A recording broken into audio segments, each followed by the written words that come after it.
বন্যপ্রাণী বিশেষ করে হাতির জন্য বিখ্যাত। 282 প্রজাতির পাখির বাস। প্রকৃতিতে হাঁটার বিরল অভিজ্ঞতা। বন্যপ্রাণী দেখার চমৎকার সুযোগ। বনের মধ্যে রাত্রিবাস। 272.75 বর্গ কিলোমিটার জুড়ে এর বিস্তৃতি। সুন্দর মিশ্র পর্ণমোচী বন। Kuldiha wild life sanctuary.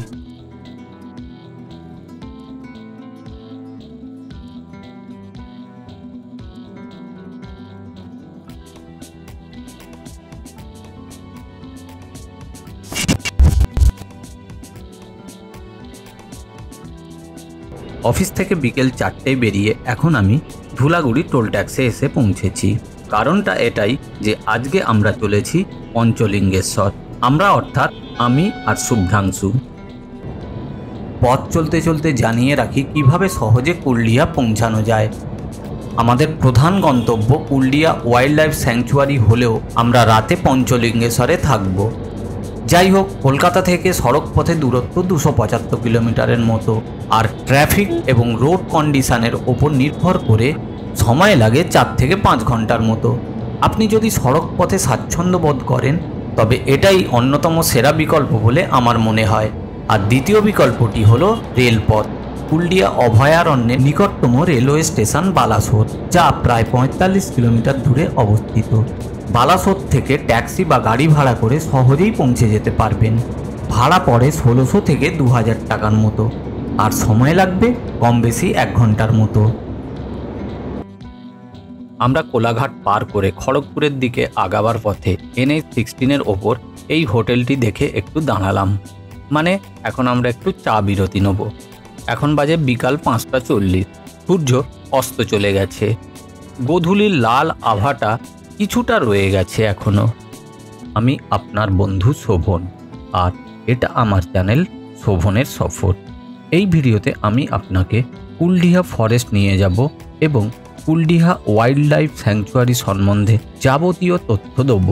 তাই আমার সঙ্গে থাকুন, ভিডিওটি শেষ পর্যন্ত দেখবেন। আর ভিডিও কেমন লাগলো আমাকে জানাতে ভুলবেন না। ভিডিও ভালো লাগলে লাইক করবেন, শেয়ার করবেন। আর আমার চ্যানেল শোভনের সফর সাবস্ক্রাইব করা না থাকলে তবে এখনই সাবস্ক্রাইব করুন। সব ইনফরমেশান পেতে ভিডিওটি শেষ পর্যন্ত দেখুন।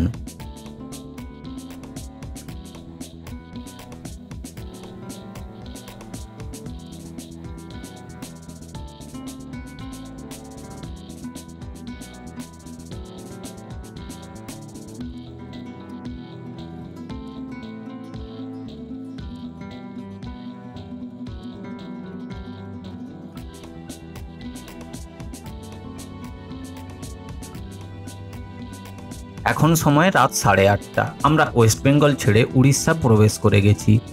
এই রেস্টুরেন্টে ডিনার করে তারপর আবার আগাবো হোটেলের দিকে। পৌঁছাতে রাত হয়ে যাবে, তাই রিস্ক নিলাম না, কারণ এখনো 50 কিলোমিটার পথ বাকি।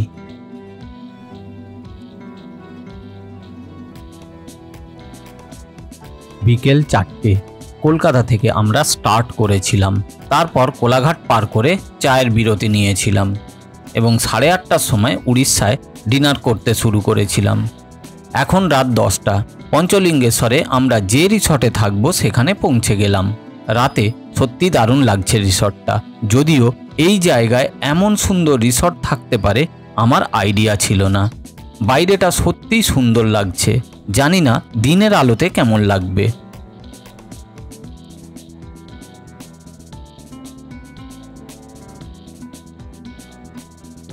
দারুণ সুন্দর রুম,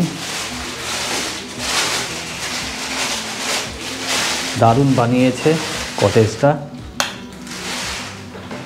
টয়লেটটা ছোট কিন্তু সুন্দর। গিজার বাইরে আছে, বাইরে লাগানো আছে গিজার। দারুণ, খুব সুন্দর। ব্রেকফাস্ট।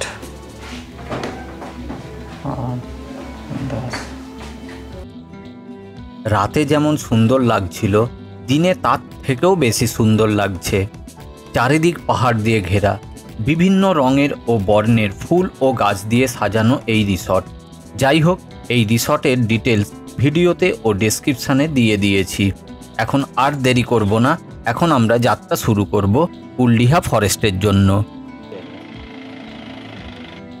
কুলডিহা এবং পঞ্চলিঙ্গেশ্বর ভ্রমণের এরা সময় হলো শীতকালের মাসগুলি, অর্থাৎ অক্টোবর থেকে ফেব্রুয়ারি, যখন আবহাওয়া মনোরম হয় এবং প্রাণীরা বেশি সক্রিয় থাকে।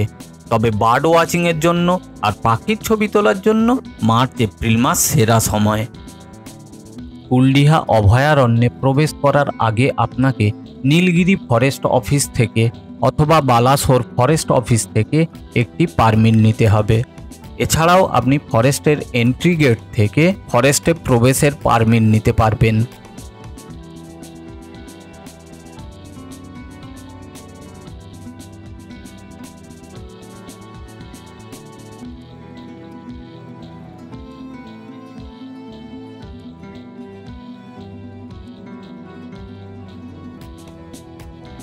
কুলডিহা ফরেস্টের ভেতরে ব্যক্তিগত গাড়ির অনুমতি আছে, তবে এলাকার সাথে পরিচিত একজন গাইড বা ড্রাইভার ভাড়া করে নেওয়ার পরামর্শ দেব। আপনি এখানে হঠাৎই বন্যপ্রাণীর সম্মুখীন হতে পারেন, পাখি পর্যবেক্ষণ করতে পারেন, অরণ্যের পথ দিয়ে হাঁটতেও পারেন। অরণ্যের বিভিন্ন অংশে অবস্থিত ওয়াচ টাওয়ারে বসে বন্যপ্রাণীর কার্যকলাপ প্রত্যক্ষ করতেও পারবেন। ঋষিয়ার তাঁবুতে রাত্রিবাস করে জঙ্গলের প্রকৃতিকে উপলব্ধি করতে পারবেন। কুলডিহা বন্যপ্রাণী অভয়ারণ্য বা কুলডিহা ওয়াইল্ড লাইফ স্যাংচুয়ারি উড়িষ্যার বালাসোর জেলায় 272.75 বর্গ কিলোমিটার জুড়ে বিস্তৃত এই সুন্দর পর্ণমোচী অরণ্য। এটি সিমলিপাল বায়োস্ফিয়ার রিজার্ভের একটি অংশ এবং সুখপাদা ও নাটো পর্বতমালার মধ্যে দিয়ে সিমলিপাল জাতীয় উদ্যানের সাথে যুক্ত। শাল, কেন্দু, গাহামার, মহুয়া এবং কুসুম প্রভৃতি গাছ দিয়ে গঠিত এই অরণ্য। এই অরণ্য বন্যপ্রাণী, বিশেষ করে হাতির জন্য বিখ্যাত। এটি ময়ূরভঞ্জ এলিফ্যান্ট রিজার্ভেরও একটি অংশ।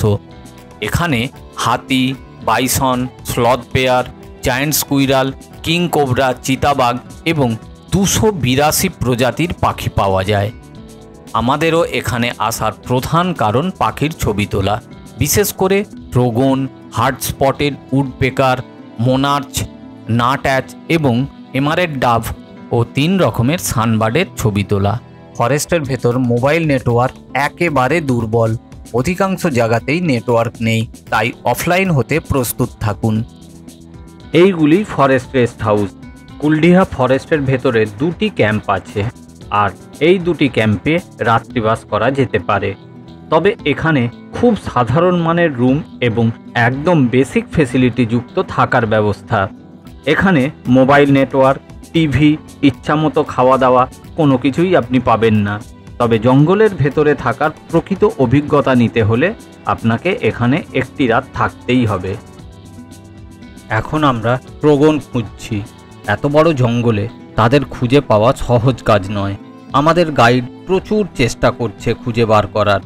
জঙ্গলের ভেতরে গাইড নেওয়া অত্যন্ত প্রয়োজন, কারণ তারা রাস্তা খুব ভালো করে চেনে, পশু পাখি স্পট করতে পারে এবং বিপদ থেকে আমাদের দূরে রাখে। তাই যে কোনো জঙ্গলেই গাইড রাখা অত্যন্ত প্রয়োজনীয়। আমাদের কুলডিহা জঙ্গল ঘোরা বা জঙ্গল সাফারি শেষ। ট্রোগন, হার্ট স্পটেড উডপেকার ছাড়াও আরও অনেক ছবি পেয়েছি, যেগুলো সবাইয়ের সাথে শেয়ার করব। এখন দুপুর 3টে বাজে। সকাল 7টায় জঙ্গলে প্রবেশ করেছিলাম, এখন জঙ্গল থেকে বেরিয়ে যাচ্ছি। কুলডিহা ফরেস্ট থেকে বেরিয়ে পঞ্চলিঙ্গেশ্বরের হোটেলের দিকে যাচ্ছি।